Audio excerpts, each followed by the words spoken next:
accident হোৱা ব্যক্তি এজনক বা যিকোনো ব্যক্তিৰ যদি খুব বেছি ব্লিডিং হৈ আছে তেনে সময়ত সেই ব্যক্তিজনক আপুনি হস্পিটেললৈকে কেনেকৈ আনিব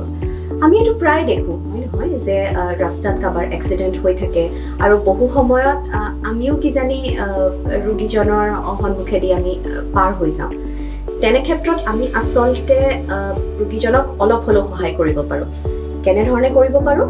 প্ৰথম আপুনি যদি কোনোবা এক্সিডেণ্ট হোৱা আপোনাৰ চকুৰ আগত আপুনি দেখিছে বা কোনোবা ৰোগীক যদি আপুনি তেনেকুৱা অৱস্থাত দেখিছে তেতিয়াহ'লে এম্বুলেঞ্চ এখনক কল কৰি দিব আপুনি ৰক বা নৰক সেইটো পিছৰ কথা কিন্তু আপুনি এম্বুলেঞ্চ এখনক কল কৰিবলৈ নাপাহৰিব 2 নম্বৰ আপুনি যদি সেই ৰোগীজনক হস্পিটেললৈ আনি আছে তেতিয়াহ'লে ৰোগীজনক কমফৰ্টেবল পজিশ্যন এটাত আনিব তেওঁক বেছি লৰচ কৰিবলৈ আপুনি চেষ্টা নকৰিব 3 নম্বৰ যদি ৰোগীজনে কোনোবা জেগাৰ পৰা ব্লিড কৰি আছে তেতিয়াহ'লে আমি যি ধৰণে আগতে কথা পাতিলোঁ ব্লিডিং কেনেকৈ বন্ধ কৰিব লাগে সেই কম্প্ৰেশ্যনটো দি ৰোগীজনক হস্পিটেললৈকে আনিব আপুনি যদি সেই ৰোগীজনক 5 ছেকেণ্ড সময়ো ব্লিডিং ৰখাব পাৰে আমাৰ চিকিৎসকৰ কাৰণে আচলতে সেইটো বহুত গুৰুত্বপূৰ্ণ কাৰণ সেই 5 ছেকেণ্ড আপুনি ব্লিডিংটো ৰখাৰ কাৰণে আমি আচলতে সেই ৰোগীজনৰ প্ৰাণ বচাব পাৰোঁ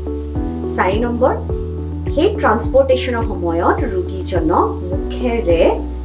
কোনো ধৰণৰ বস্তু খাবলৈ নিদিব কেতিয়াবা খুব মন যায় তেওঁলোকক পানী পিয়াহ লাগে বা ভোক লাগে তো তেনে ক্ষেত্ৰত তেওঁলোকক মুখেদি আপোনালোকে কোনো ধৰণৰ বস্তু নিদিব আৰু 5 নম্বৰ পইণ্টটো হৈছে যে ৰোগীজনক হস্পিটেললৈকে অনাৰলৈকে আপোনালোকে মনিটৰ কৰি থাকিব আমি আগতেই কথা পাতিছোঁ আপোনাৰ সেই ব্লিডিংটো যিকোনো সময়তে মেজৰ ব্লিডিঙলৈ পৰিৱৰ্তন হ'ব পাৰে চ' তেনে ক্ষেত্ৰত আমি পাতি অহা কথাখিনি ৰোগীজনক মনিটৰ কৰি আহিব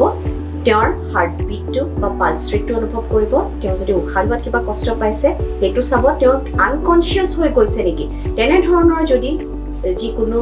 চেঞ্জ ৰোগীজনৰ ট্ৰান্সপৰ্টেশ্যনৰ সময়ত হয় সেই কথাখিনি আপোনাৰ চিকিৎসকক গৈ শুদ্ধভাৱে জনাব মনত ৰাখিব ব্লিডিঙত ফাৰ্ষ্ট এইড খুবেই প্ৰয়োজন আৰু আপোনাৰ এই সামান্য প্ৰচেষ্টাবিলাকৰ কাৰণে আপুনি আচলতে এজন ৰোগীৰ প্ৰাণ বচাব পাৰিব যদি আপোনালোকৰ এই ভিডিঅ'টো ভাল লাগিছে ইনফৰ্মেটিভ লাগিছে তেতিয়াহ'লে শ্বেয়াৰ কৰক নিজেও এইখিনি সদায় ব্যৱহাৰ কৰক নিজৰ দৈনন্দিন জীৱনত আৰু মেক্সিমাম মানুহে যাতে এই জ্ঞানখিনি পাওক তাৰ কাৰণে এই ভিডিঅ'টো শ্বেয়াৰ কৰক